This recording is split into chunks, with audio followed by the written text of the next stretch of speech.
About- All right, folks, I want to welcome our guest to the show. It's Anna Manalo. Welcome back to the show, Anna. Hi, how are you? I am fantastic. I've been super excited to talk to you again. I'm glad we got to reschedule this. So let's get right into it. We've had some conversations in the past about some ghost and other paranormal activity. I know we're going to talk some about UFOs and possibly even Bigfoot today. So why don't we just get right into it? Let's talk about the Bigfoot stuff and let's talk about the UFO stuff and how you got into that. Oh, okay. Well, since we did talk about Bigfoot a little bit here concerning your dogs, I'll start with that one, Brian, and then I'll build into the UFO stories. I have quite a few from the past, from my brief stint as a MUFON field investigator, and then I'll progress to something that's relatively recent, I would say, and then something that happened just a couple of months ago. So, the Bigfoot story I have is the only story that I got from a person. It's the first person account of a woman that lives out in I'm trying to think of what the name of the county is, but it's out in the central Pennsylvania area near State College. Uh, this is a woman who is used to having a lot of people in the house, but both her kids were grown and gone. She had two sons. Unfortunately, she got divorced and found herself kind of like going back to where she was originally from, which was in central PA. So, as the story goes, my college roommate, actually, it was the one that hooked up with her because she was working out there back in the day. She's moved back to New Jersey since then, but I won't get tangential here because we'll never end if I do. But anyway, my college roommate hooked up with her. They were going out for drinks and everything, and she got to talking about my roommate, about me, and all the bizarre stuff I was getting into. So you know how people are, Brian. They're like, "Oh, really? What kind of bizarre stuff?" And the next thing you know, the woman said to her, "Well, there's a reason why I moved into town." And she said, "Really? Why did you move into town?"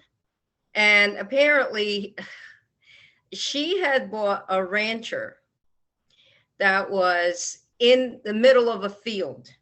And there's a lot of land out there in central Pennsylvania. I don't know if you've been, but it's really, just a lot of land, a lot of open space, a lot of farms, a lot of woods as well. I think probably 80% of Pennsylvania, when you look on the map, is basically wooded. It's all kind of like wild and, uncultivated, and some are farmland. But anyway, she found herself in this little rancher. She was pretty happy about the rancher. And then there's like a road right in front of her, and across the road is a farm. On the farm, there's an elderly gentleman, and elderly in the sense that he was probably like in his early 70s, I would say, at the time, and his wife. And they had a pretty big spread, open space. They had barns, all that kind of stuff. So the story goes is that this woman never encountered anything bizarre in her life. But she's finding herself that she's, kind of like alone, especially since there's just nothing but fields all around her. She kept lights on and things of that nature, but one of the things she liked to do after she came back from work, she worked at a grocery store, um, is she would pop popcorn and just kind of sit back, relax, watch TV, maybe talk, on the phone with friends and her son and things like that. So one particular night, she decided she was going to, sit back, and she had just come back from the grocery, and she had some type of a coconut husk with her. It was like she wanted to do some tropical stuff, and make some kind of like I think it was like a salad, like a fruit salad. So here she is trying to open up this coconut thing, kind of like the things you see in the resort where they poke a hole and then they put a straw right through it. Well, this one had no holes. So after she's banging away, she can't get the darn thing open. She goes out to the back door, and picture this, there's like woods all the way behind her. Okay. There's the farm across the street. Other than that, it's just basically her house and the farmer across the street. So she goes out there and there's like this log. It's kind of like for wood splitting. So she takes it and she's banging away with an axe. And she finally succeeds in opening it up. She takes it inside. She's in there for a while trying to cake get the, what is it called?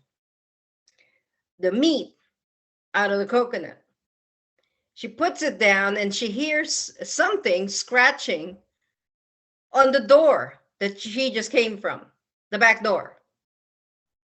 So she's looking out there, and at this point, it's the lights kind of starting to fade, right? Because this is already late afternoon. She came back from work, and she opens the door to see what it is, and the other half of the coconut is gone. Now, the stump that she had put the coconut on, where she was using the axe to break it in half, it was only a few yards away from the back door. So it's pretty close to where she's at.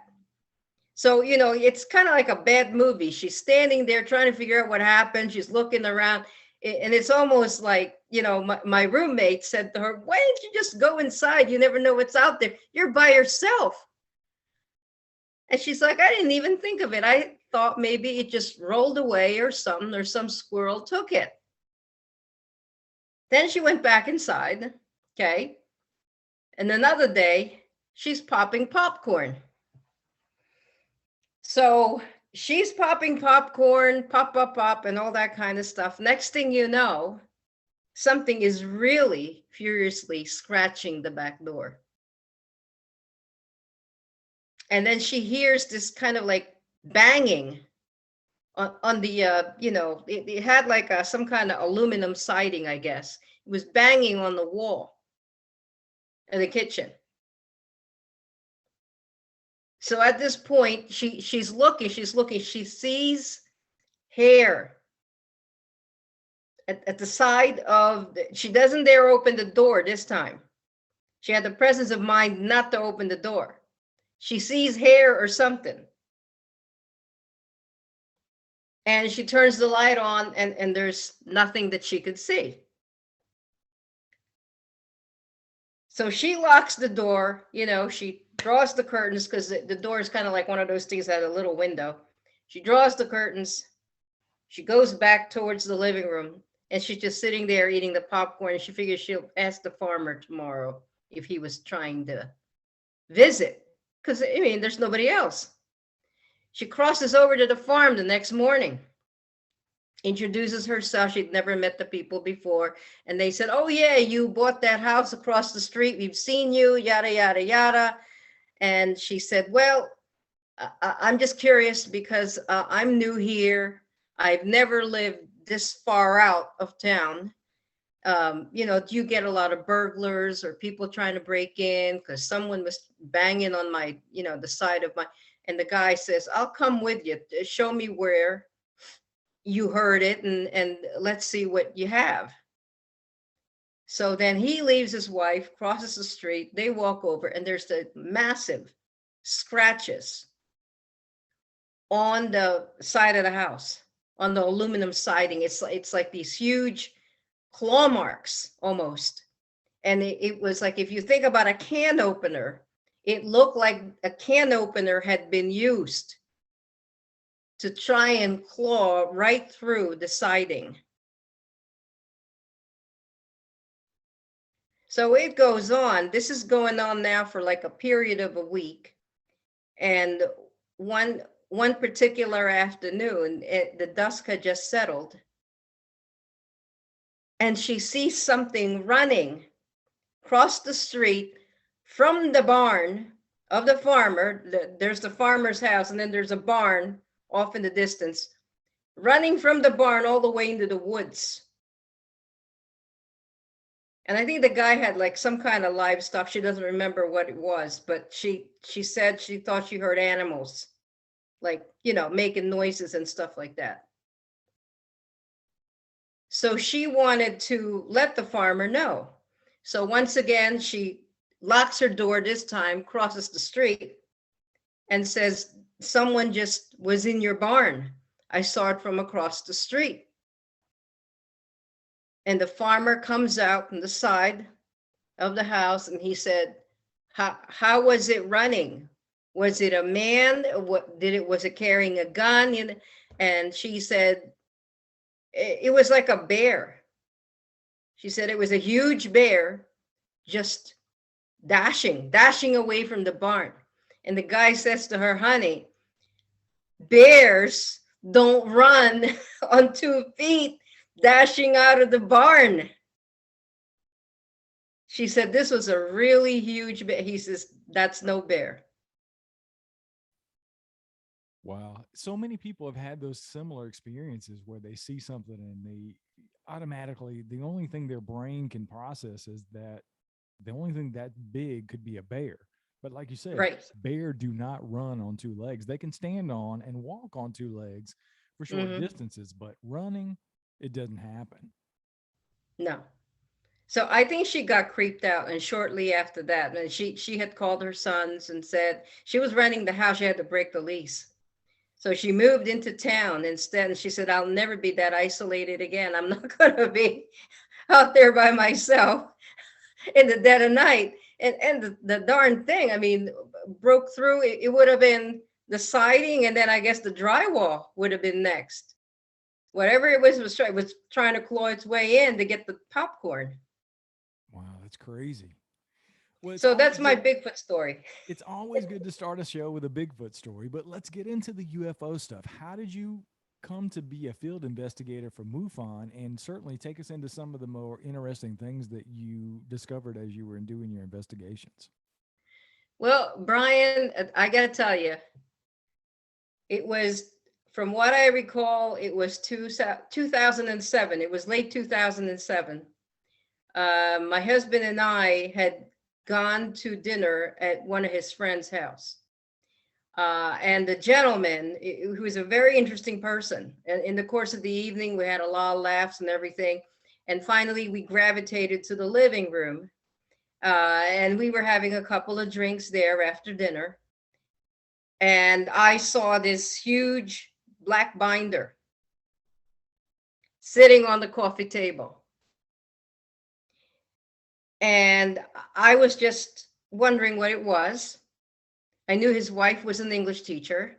And I said, oh, you brought some work home from the school? And she says, oh, no. She said, that's a manual that Jim is learning. He's getting ready to take the test. And I said, oh, really? Hey,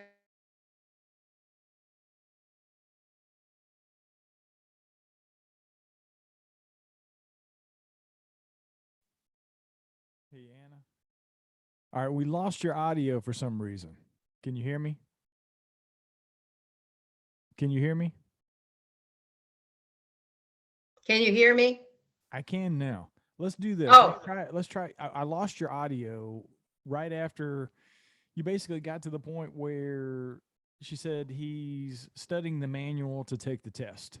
So yes, let's do this. I don't know if it's going to continue to freeze up or what, but let's no, not again. Why don't we try to do this? Usually if your video is off, the computer's not working so hard. So try to turn your video off and just go to audio only, and then we'll see from there before we switch over. If we have to, obviously we'll do the phone thing. So I have this little pin here. Is that what? Oh, stop video. You want me to stop video? Yeah, try that. Okay. Video settings. I'm just going to hit stop video. Yeah, there you go. Let's. Is it better? Yeah, your audio sounds great now. So just kind of pick up, if you want to lead back into, you saw the manual. She said he was studying the manual to take the test. Oh, okay. So the interesting part about the evening is that when we got out to the dining room and into the living room to have some drinks, there's this binder, this black binder that's sitting there in the middle of the coffee table. So my husband says, oh, are you back in school? And I thought maybe his wife, who's an English teacher, had brought him some work, from school. And she said, oh, no, that's Jim's. He's studying he's studying to take a test. So to make a long story short, I opened the binder and there it was. It was a MUFON manual, Mutual UFO Network manual. It had pictures of all kinds of aliens. It told you how to secure, some kind of, you cordon it off and you try and measure for electromagnet, the whole thing from soup to nuts. So, I'd never done anything like that before, but I thought it was very, very interesting because in the past, I've seen some interesting things in the sky, and I always wondered about it. And I thought, why not get involved? So I studied it. I got home, I ordered my own manual. Jim had taken his test, and he was in the process of kind of like, staking out. I think they were in a different county from where we lived. But to make a long story short, by the time I took the test and passed the test, we were in the middle of a UFO flap. So that was in April of 2008, and the flap just began. Now, for those people who might not be familiar with what a flap is, basically a UFO flap is like you've got like 800% more sightings than normal. And it just so happened there weren't many investigators. They needed more. So here I am. So that's how I got started with the whole UFO thing. I have to tell you though, Brian, it was one of those things where you had to be in so many places that a lot of time what I had to do was just pick the ones that were close to me to actually go there and investigate. And then the ones that were further afield, I just had to call them and get the facts from them. There was one particular case that was very intriguing. The woman met me at a diner, and she said she had extensive footage of this group, not one, but a whole group of UFOs. She was at a choir rehearsal, which she went to every Wednesday night. And on her way home on the highway, and this is in Pennsylvania, coming out of Philly, she looked up, and to her, I guess you would say it's her left because it's her driver's side window, there was a whole slew of round objects trailing the car. And she thought, no, that's just my imagination. It's not following the car. It's probably just there. Until she exited. She exited down the lane. And now you picture this, there's no more cars around her. It's just basically her and a 2-lane blacktop. She's easing her way onto the road that has her house. And she looks up and they are. They are following her. So she went into the house. She didn't even bother to park the car in the garage. Go figure, right? I mean, wouldn't it be faster if you opened the garage door, got the car in, shut the garage door? She just parked the car in the driveway and dashed on foot to the front of the house, unlocking the door. And then she was looking out the window and they were hovering by the house. She said there was about maybe 6 or 7 of them. And at some point they were blinking in and out. They were all these huge white colored lights.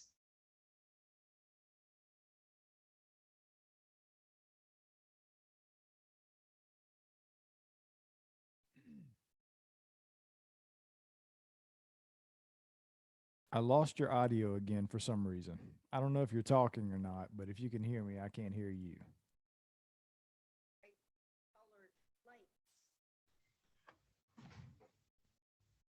Are you there? Yeah, I can hear you now. Hmm. Yeah, I lost your audio again. I'm trying to go back and see where we were. Oh boy.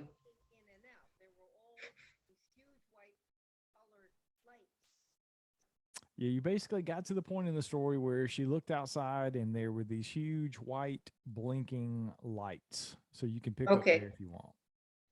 Okay. So she's standing by the kitchen window and they're winking in and out, about seven of them. And she contacts her mother. Her husband comes home and he says, "You look like you've gone through something here. What happened?" And she told him. So he said, "Well, whatever it is, I don't see anything," because he looked out the window and there was nothing there. So she's kind of like, okay, well, maybe I'm just tired. The following Wednesday, she goes again to choir practice and she drives along the same route, gets out onto the highway, and she sees it again. So now for two consecutive Wednesday evenings, she's had this. She's getting really unnerved by it. She's very concerned when she exits that she's alone. And her husband offers to film it. He said, "Why don't I come along to your practice? And then when you're done, I'll ride along and bring the camcorder." So he did exactly that. So he went along and he filmed it. So when I met with her at the diner, she showed me the footage. And that's where I saw for myself these lights. And they're not planes, okay? Because the formation of the lights, it's not like fixed. I think when you're looking at lights from a plane, you're looking at two wings. And I believe one is red, one is green. And then there's like a white light at the tail. It was nothing like that. They were huge white lights. And it was almost like they were bees, I guess, is the way they were flying. So I asked her to upload that onto the MUFON website. I never did see the footage. I saw the report, but I don't think they uploaded the footage. It would have been fascinating to see, to figure out what those things were. But I got a better story for you because that's like way up in the air. I have some that are like on the ground. Please tell us. Okay, so shortly after I had passed the test and I was doing all these different investigations, yada, yada, yada, by end of October, which is Halloween, we had amassed so much information. We were actually approached by the Discovery Channel, and I can't remember for the life of me the production company anymore. We ended up doing some kind of an episode, and it's still, I think, on YouTube. They ran it on Discovery, they ran it on History, they ran it on, all these different places. But one of the things that I got from it is people approaching me in real time to tell me some really bizarre happenings that are right at my back door. One of the ones that I recall very well, and stop me if I've told you this in a previous show. I mean, please do. I don't want to repeat myself. There was a gentleman who approached me outside a wine store. Here I am carrying 2 bottles of wine on the way home. And this guy says to me, "You look really familiar." I said, "I'm sorry." He's like, "You were on a show." And this was Thanksgiving when the show finally aired. We filmed, I forget it. I think it was September when we filmed, and then it aired, of course, at Thanksgiving. So even my job saw it. "Oh, okay. Yeah, I have something I have to tell you. Do you have a minute?" So, right in the middle of the wine store, right outside, we sit at this bench and he recounts to me this tale. And it was something that had happened to apparently his girlfriend. And I'll tell you, you have to sit down for this one because I had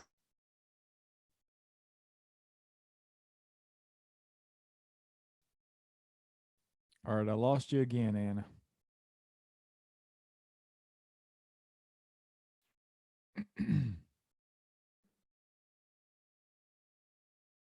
this young woman was jogging at a park. Hang on, Anna. I lost you, and you just picked back up. So I don't know what in the hell is going on with the audio. Let me go back and see where I got to here. Okay. We've got a steady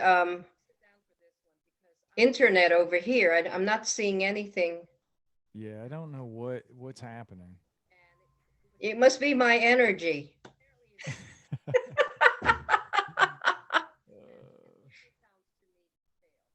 Yeah, so you got to the point where basically he said he was going to recount the tale to you, and you better sit down for this one so you can pick up anytime right there you want to. Okay. So at this point, I'm holding two bottles of wine, and the gentleman was very eager to tell me what happened. And I said, okay, I don't have my notebook with me, but I will do my best to remember the relevant parts of your story. Have you reported this to MUFON? Yada, yada, yada. No, I haven't. And I actually don't want to go on the record. I just thought that, you seem like a nice person. I need to tell you what happened to her. And maybe you can explain to me what it could possibly be about. Well, Brian, I really don't have an explanation. I'm basically compiling information. But I sat there and he told me that his girlfriend was jogging at a park. And the park is probably, I would say, maybe 10 to 12 miles away from my home. It is along a river, which also has a canal. And for people who are probably familiar with Pennsylvania, there's only so many rivers near Philadelphia. This is a well-known river. It does have parks on either side of it, the New Jersey side as well as the Pennsylvania side. So she jogs after work, and it was the fall. So the sun was starting to go down a little bit sooner than normal, and she parks her car along the canal. The parks in Pennsylvania usually close at dusk. I mean, for good reason. There's no lighting. It's pitch dark out there. Even the park across the street is pitch dark. So for safety reasons, they don't want people coming in. Well, she came in. She was a little late because she had some stuff she had to do at work. She figures she's determined she's going to do her 3 miles. So then she leaves the car and she starts jogging away from the car. She makes her circuit. And by the time she was jogging back to the car, just probably 500 yards ahead of her, it was already dark. But then in the distance, right in front of her car, there seemed to be another vehicle. And she realized, oh my gosh, maybe the police is here and they're going to ticket me because here I am. I'm not supposed to be in the park after dark. So she's running at this point. She's not even jogging. She's running. As she gets closer, she realizes that this vehicle with the two lights is actually not in front of her car, Brian. It is hovering above her car. So she is perplexed. She starts to falter. She starts to get kind of like that, yeah, what's going on here? Getting creeped out. She's getting the heebie-jeebies. She slows down from her run and she sees this object with its lights, two lights just like a regular car, shining at her, and it's hovering a few feet above her vehicle. Now she has to try and get into her car. So she sprints for the driver's door. I would not have done that. But she sprints for the driver's door. She gets to the driver's door. She opens it. Something is stopping her from getting inside the car. She's now standing on this open door. She wants to get in and she can't. It was like a nightmare, like sleep paralysis almost is what I thought of when he was telling me this. And then something is approaching, coming towards her. And as it gets closer, she realizes it's at least 7 feet tall. At least 7 feet tall. She's trying to back away. Now she's trying to turn around and run, and she can't. And then finally, it gets to her. And you want to sit down for this one. And this is when I thought this guy must have been drinking. It was a full-size praying mantis. He said it looked just like a praying mantis, according to her. It had the huge compound eyes. It had no hair. And it had like the spindly arms of an insect. It was an insectoid. And then the next thing she knew, she was inside the car. The door was closed. And it was around 6 a.m. The sun was out. She comes to, her head had been leaning against the driver's wheel. She looks up, there's nobody there. She's totally disoriented. She gets out of the car and she finds these scoop marks going down, starting at her knees and all the way to the top of her ankle. And they were equidistant from each other, totally bloodless, like someone had just pressed an indentation on both her legs. So she was terrified. She manages to drive home, calls her mother, calls her boyfriend, calls everybody. He comes over to check out what she's talking about because she was babbling. They end up at the doctor. The doctor can't explain what the heck had happened to her. He said, does it hurt? Does it? No, it's just there. And then 2 weeks later, it just simply disappeared. That is so crazy. I've heard so many stories about these like praying mantis type of creatures. And I don't know what it is about that description that makes it, I mean, in and of itself, having contact with an alien entity should be pretty far out there. But when you start talking about insectoids and praying mantis type creatures, it just makes it that much more fantastical and so difficult to wrap your brain around. It just it's amazing to me. So did he go on with the story? Was that the end of it, or? Well, I mean, he said that she couldn't tell the doctor what she had seen. He wanted to know, how did you, get this? Did you fall somewhere or? And she's like, no. Well, he had no explanation for her. He was perplexed. Apparently, he took pictures. And then he wanted to follow up with her, see me again, call me and update me and so on and so forth. And then she updated him 2 weeks later and told him they're all gone. So he thought maybe it was just an infection, something local, something bit her, but it didn't make a bump. Now, it gets better. Just about, I'm trying to think how far it would be, probably about a couple of miles, give or take. There is a bridge that connects, there's several bridges, but this one is a small bridge that connects Pennsylvania to New Jersey. So 2 gentlemen were going home from work, and they were coming from the Jersey side, crossing over to Pennsylvania. They arrive at this bridge.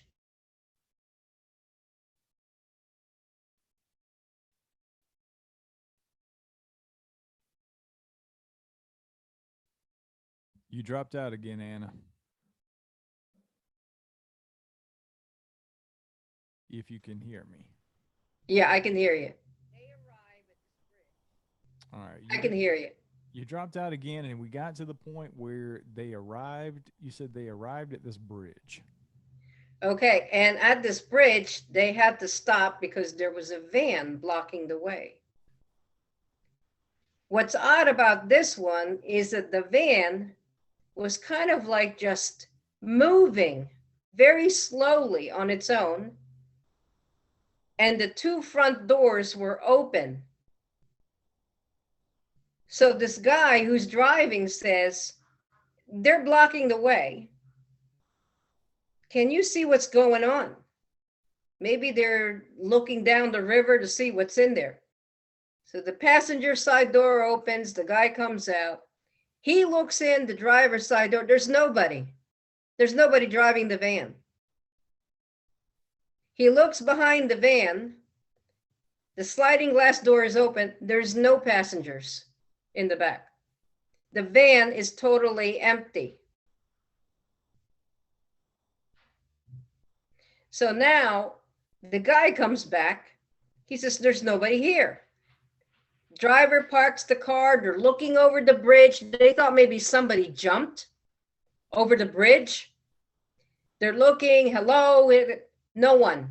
There was no one in the vicinity. So they get creeped out. They jump back in the car. They make a U-turn and they go to a watering hole. So they get to, I forget the name of it's like an inn, okay, but it also faces the river. So they get there and they park, and there's all kinds of cars because it's now probably like 6:30 in the evening. You know, the sun was starting to go down. So the guy says, go ahead, because I think I have these pictures of my baby daughter that I want to show you. I forgot to show you. I left them in the car. Okay. So there's all these cars. There's a crowd, a line at the restaurant where they were going. The guy walks back to the car, which is in the middle of the parking lot. Ray opens the door, dives in to look for the pictures, and then he comes out to shut the door, and he discovers there's no other vehicles parked in the parking lot. They're all gone. Meanwhile, the guy, his friend who was waiting for him, walks over. He said, what is taking so long? He says, what do you mean? I just got here. I just went and got the pictures. And he says, well, he said, I don't know what happened. He says, what happened to all the cars? He said, I was waiting for you, but I gave up. I went in. He said, what do you mean? I went in and ate. You never followed me. All the cars were gone. So this gentleman does not know where he was.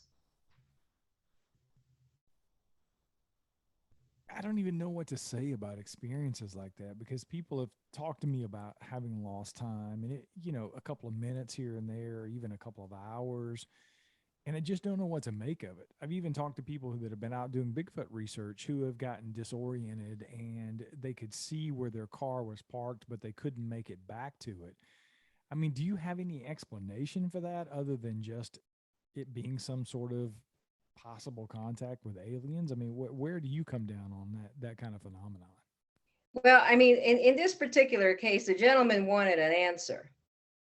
And he said, I don't understand how my perception of time got so screwed up that I go in the car just to grab some pictures, and I hadn't been there. He said he knew he hadn't even been in the car for more than a minute or two.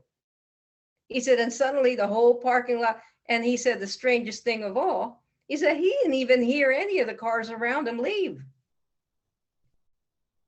And all I could tell him was there have been reports, an extensive number of reports about people suddenly just being picked out of the sky, suddenly just disappearing from where they're standing.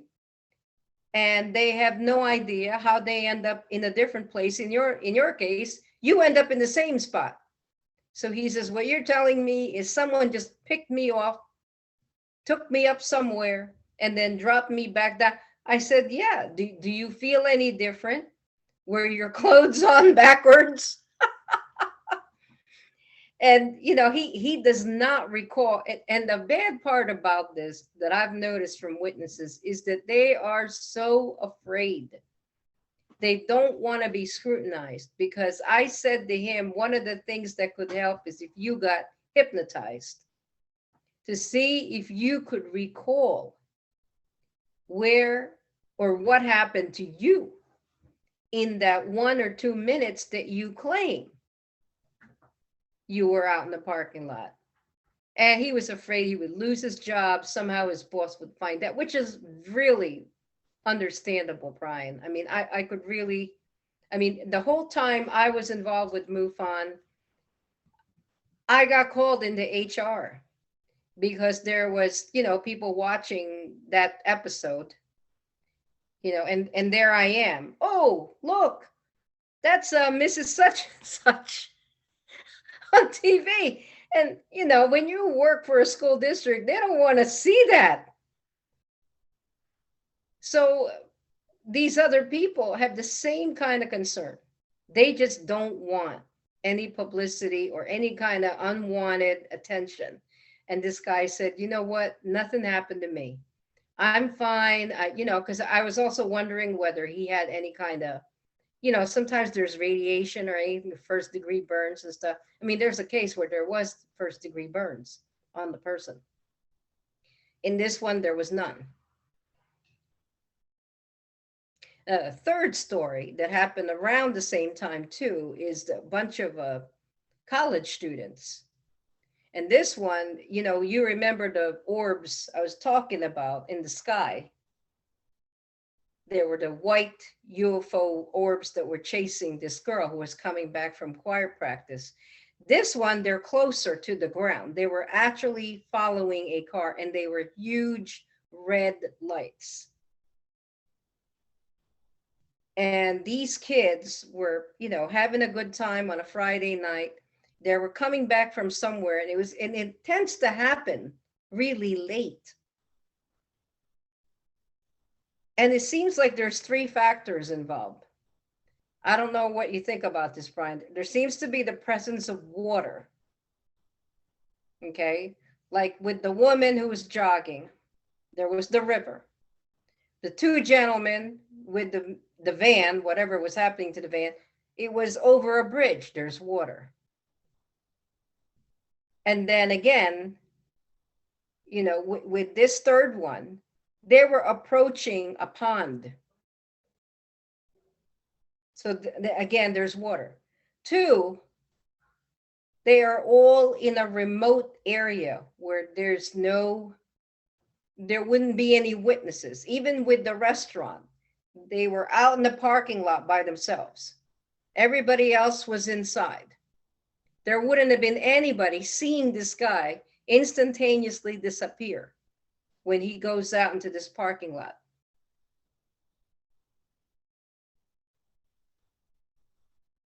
But what makes them so special that they get picked out? Or is it just that they happen to be in the wrong place during that time of night? It tends to happen at night. Yeah, that's one of the questions I've had to people that have had abduction scenarios that have been on the show is I always ask the question, particularly if they've had more than one, which is kind of rare, but some people have had multiple encounters where they believe that they were taken. And that's my question for them always is why you?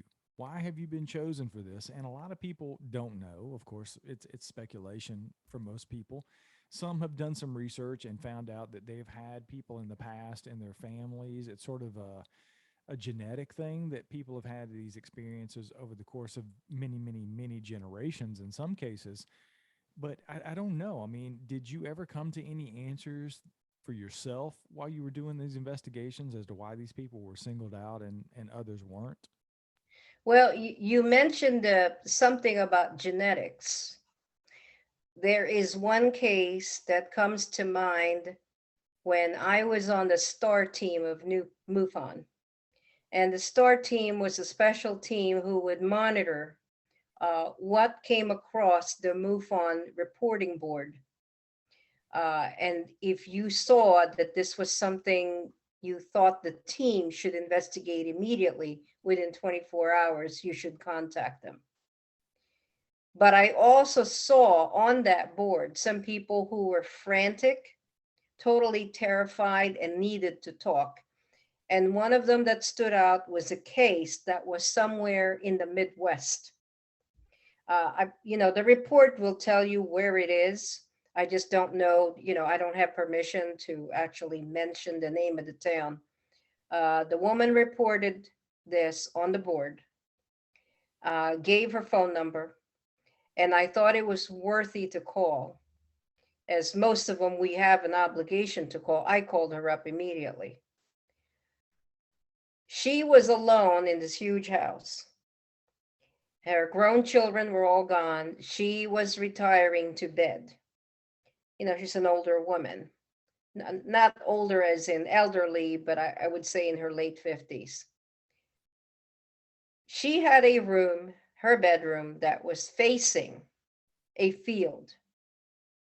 And this is where it gets creepy. Something tells me that beyond that field was Lake Superior, which gives you an idea how high up it was. So past this field, there was a copse of trees, and then past that, there was a lake. And that night, she had decided she would go to bed and read a book. It was summertime, and she had opened the window to the breeze. She had pulled the curtains apart.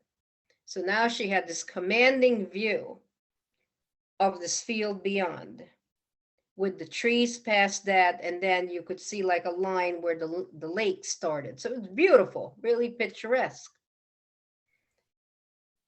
She's changing for the evening, getting ready for bed, when she turns around and she sees a light in the distance. And most people would say, oh, it's probably the setting sun, except, the sun sets in the west. She wasn't oriented that way. So she sees this round red light, didn't really give it much attention until when she came out of the bathroom and discovered it was much bigger, right outside the window. It started approaching, and she could see that it was kind of like coming and passing the woods, and now it is across and hovering at the field, which is just across the road from her house. Now she's on the second floor. She gets creeped out. She walks over to the window. She's looking at it. She's getting a very strange feeling that whatever it is she's looking at was not normal. And bear in mind, she's alone, okay? Everybody seems to be at some point either out of state or at least 20 minutes away. I think she told me her one son was 20 minutes away. She shuts the window. She pulls the window down, latches it, draws the curtains, goes to the phone to call him. He said, well, just lock all your doors, and you already closed your windows, you'll be fine. So she hangs up. She turns the lights off, realizes I'm not in the mood to read anymore. She's going to try and sleep. I'm sorry about the dog. Can you hear me despite the dog? Yeah. Okay, I'm going to close this door. Okay.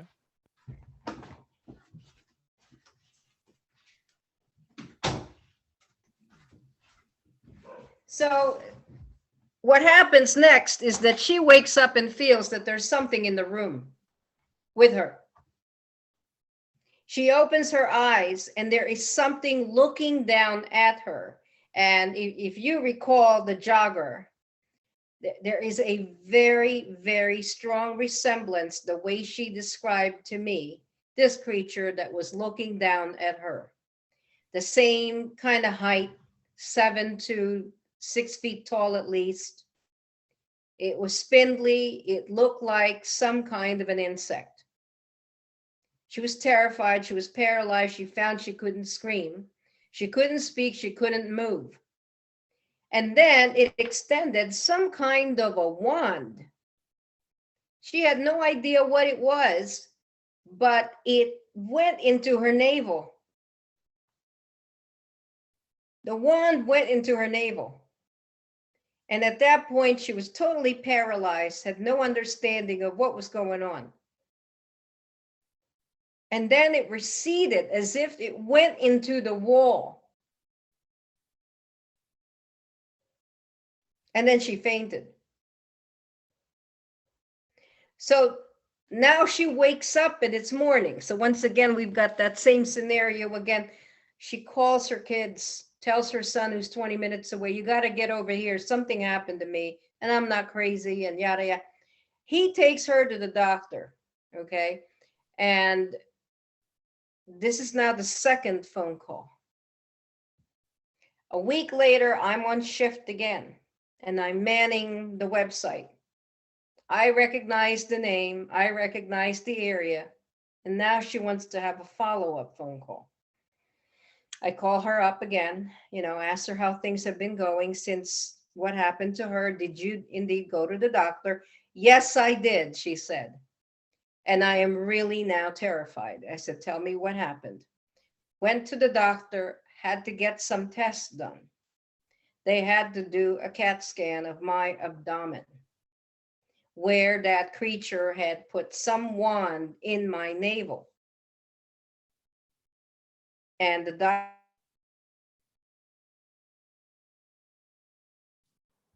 All right, I lost you again. You got to the point where she. Let me go back and see here. Where that creature had put some wand in my navel. Can you hear me, Anna? I hear you now. It's just not meant for us to get through an entire interview without having technical Unbelievable. issues. Um, all right, so you got to the point where she was at the doctor and she said, hold on, Okay. where She the got to where the the yeah doctor. where the creature had put something into her navel. Yeah. So the doctor runs tests and did a CAT scan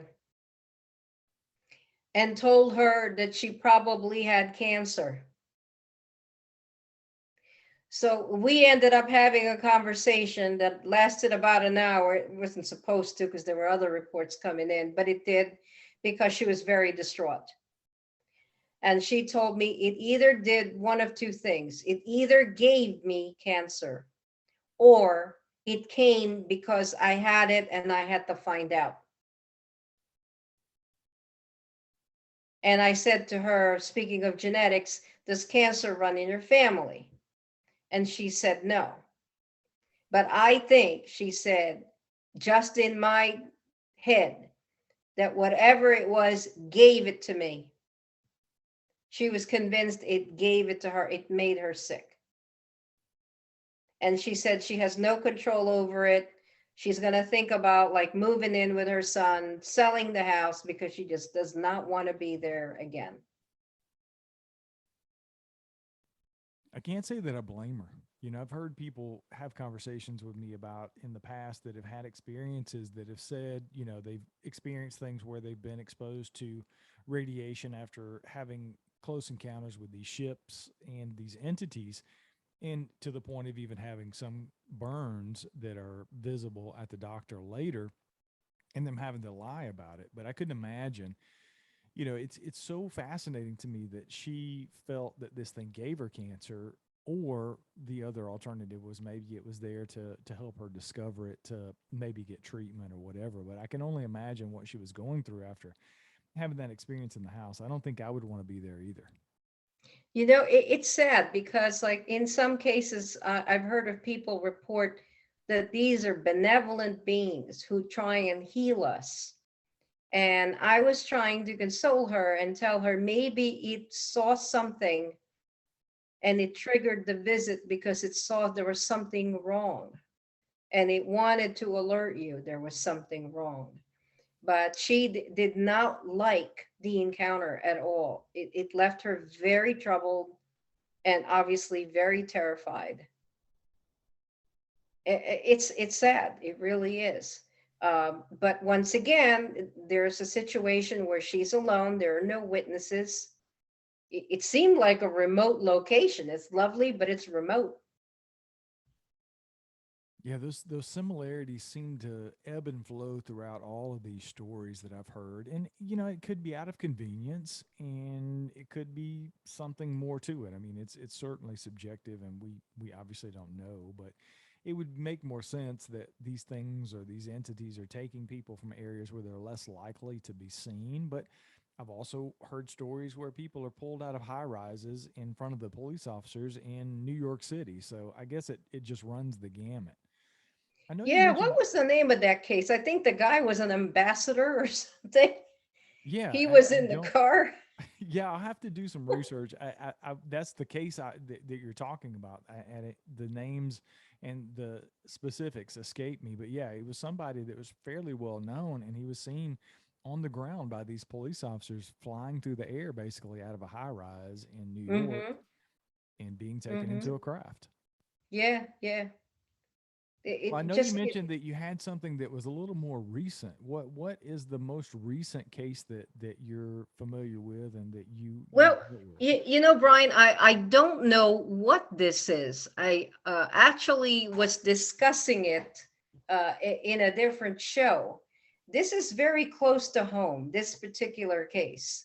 3 years ago, there was a woman and her son who contacted me. They were coming out of a local high school on the way home from a sporting event. And this one, could not believe what it was because I asked around, and people get baffled. And you have to ask the right people, otherwise, they think that you've had too much to drink. So, and people are very reluctant in my area to even allude to something, even something supernatural.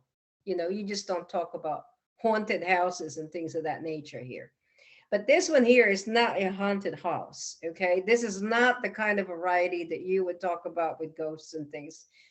This was kind of like a creepy factor of a different kind. She's driving, taking him home from a sport. She crosses a major thoroughfare and then ends up on the way home to this lane. And once again, it's a little bit more isolated. They're driving along, and there's a field on the one side, and then there's maybe a house or two on the other side. And ahead of them, there was woods. As she's going along, the kid tells her, "Stop, stop." It's a teenager.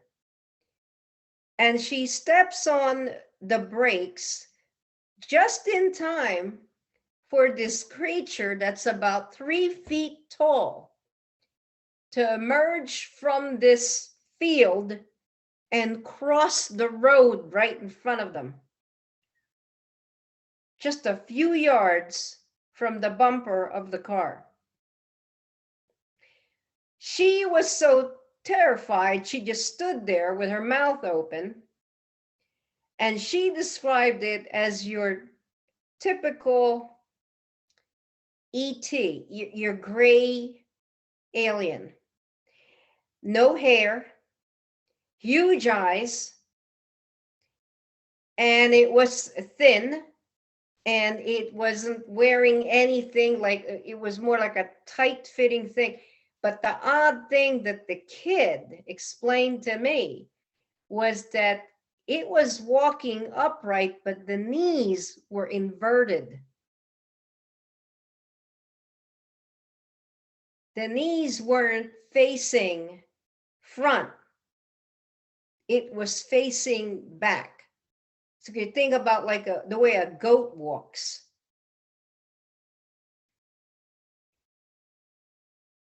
So it was only like maybe a few seconds because it was kind of like scurrying from one side of the road to the other, and then it disappeared into the other side and scurried along. But she said, I'll never forget the way it walked. Because how can you walk with your knees on backwards? It just had that gait. And as it was crossing, it made eye contact with them. And the eyes were red.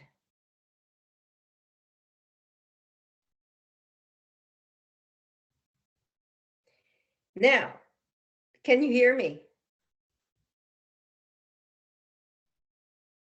I can't hear you. I can't hear you. All right, can you hear me now? Yes, I can hear you now. Yeah, I got you good and loud and clear. Okay, good. So did we get cut off? Let me go back. Let me pause and see where we got to. I think we got to the point where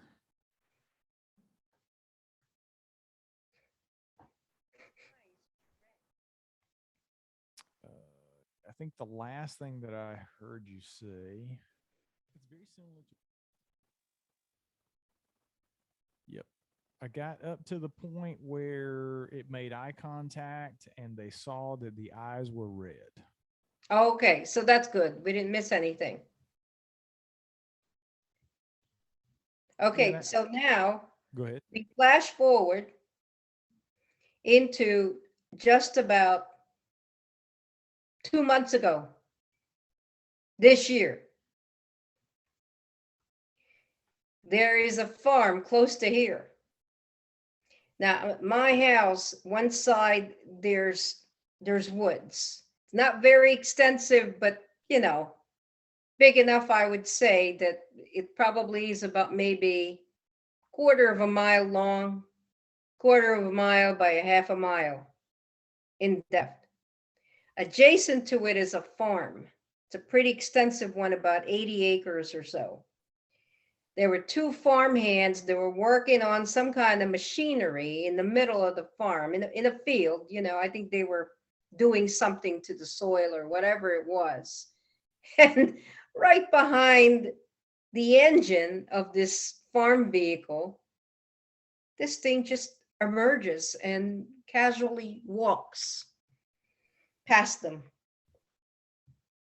So the one guy is looking at the other one and he said, "Did you see that?"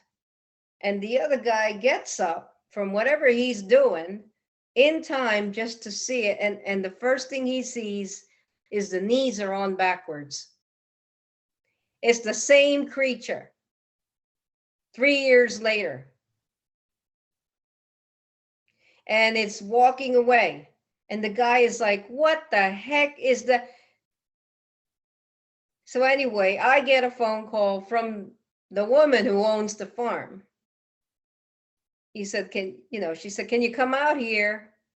I got two farm hands that are a little upset about something they saw. She had known about me." So I come out there and they're describing or trying to describe to me this bald-headed child about 3 to 4 feet high, shorter than them for sure, that was wearing some kind of tight-fitting suit.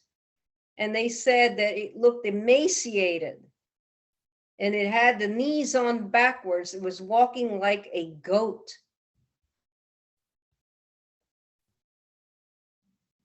So I looked into it a little bit. I talked to a few other people who were more, I guess, acquainted with this kind of, and they said it sounded like a rake. Have you ever heard of what a rake is? Yeah, just interviewed a guy a couple of days ago. It hasn't aired yet, but Daniel has had an experience with what he would later describe. He didn't know at the time when he saw it what it was, but he's done some research online and it can only be described as what people call a rake. So, yeah, I'm very familiar. So here's the strange part about it. There's a lady with her son. It's 3 years apart that sees this. Out of the blue, it comes out of a field. And then here again, Two people that had never seen anything, they're just going about their workday, and there it is again in a field. So it must live out there in the field somewhere. Almost like something native to the area. Because I don't know if you have, I haven't heard of any of those cases anywhere else. Maybe it's just I don't really know enough about it. Yeah, I've talked to so many people that have had very similar experiences.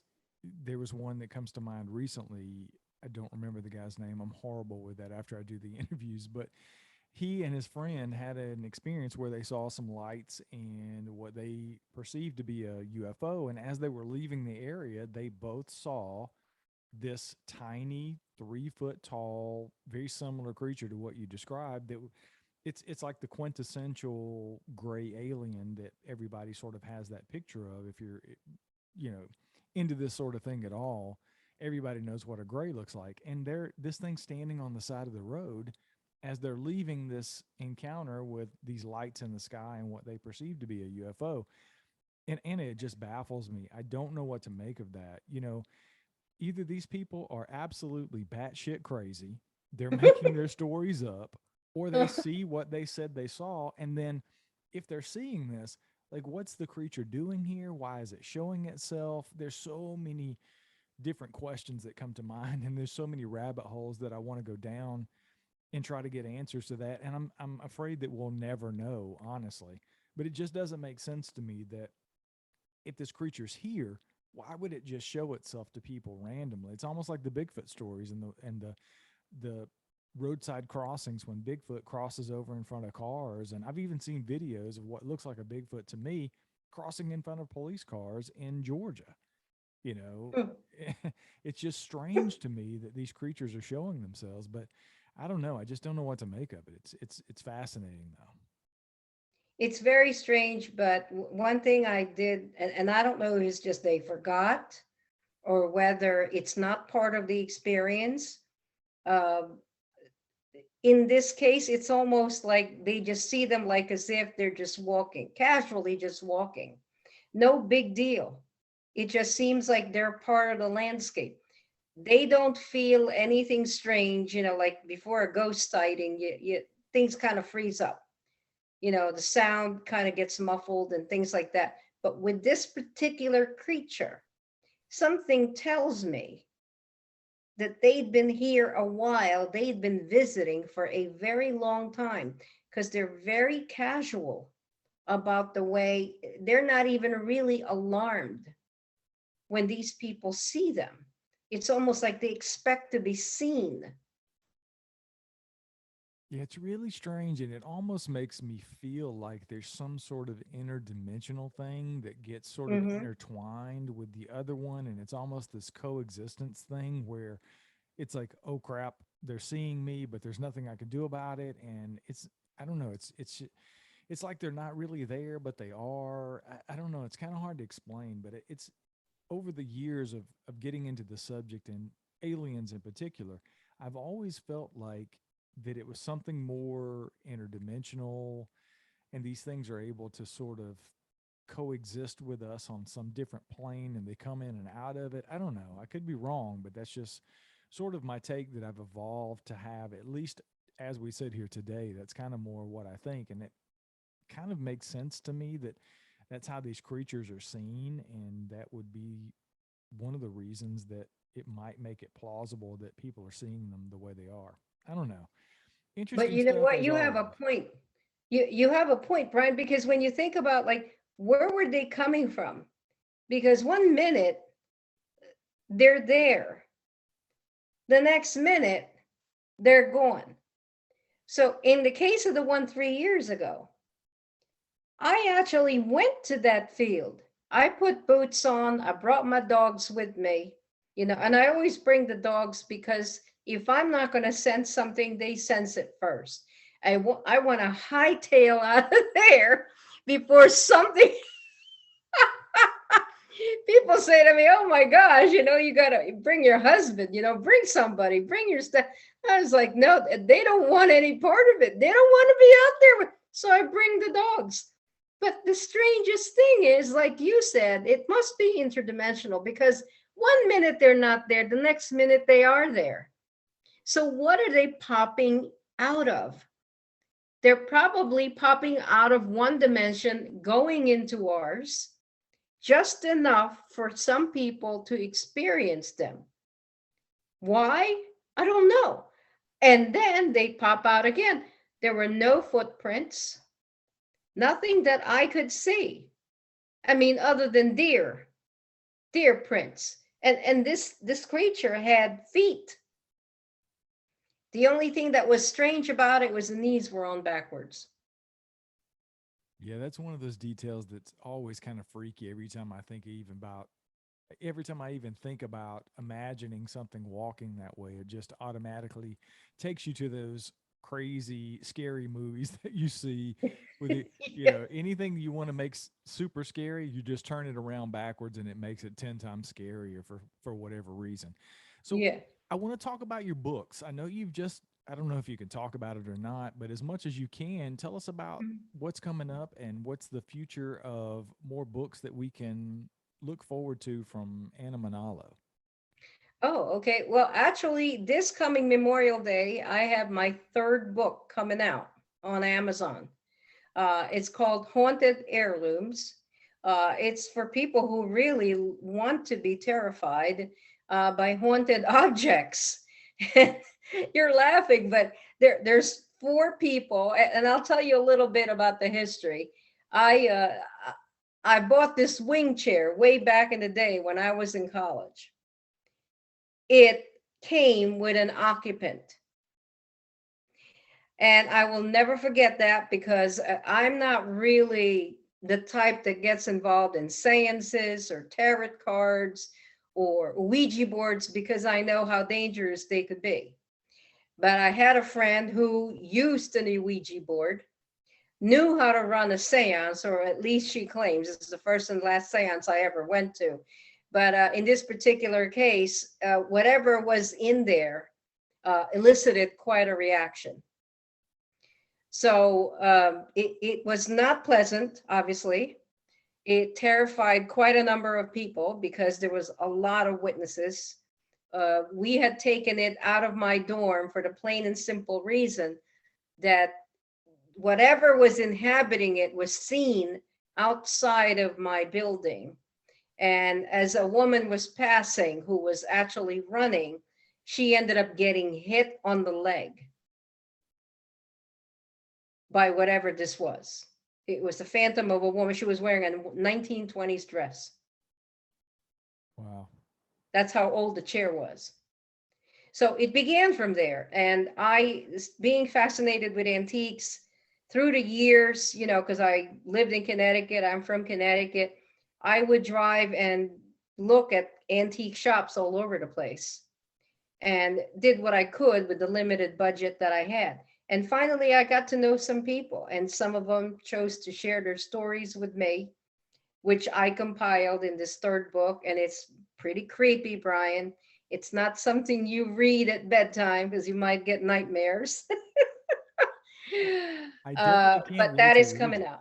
Yeah, I can't wait to read it. And I'll certainly link to that. And when the book comes out, we'll put it on our website so everybody can go check it out. Anna Manalo, it's always a pleasure to have you on, and I enjoy your stories very much. I've had a blast talking to you. Thank you so much for having me back. Absolutely. All right, that was awesome as usual. I will have this turned around probably. I'll probably put it out next Sunday for Okay. next Sunday's show. So I'll try my best. I've got a concert I'm going out of town for tomorrow, but I'll be back. Oh, nice. Where are you going?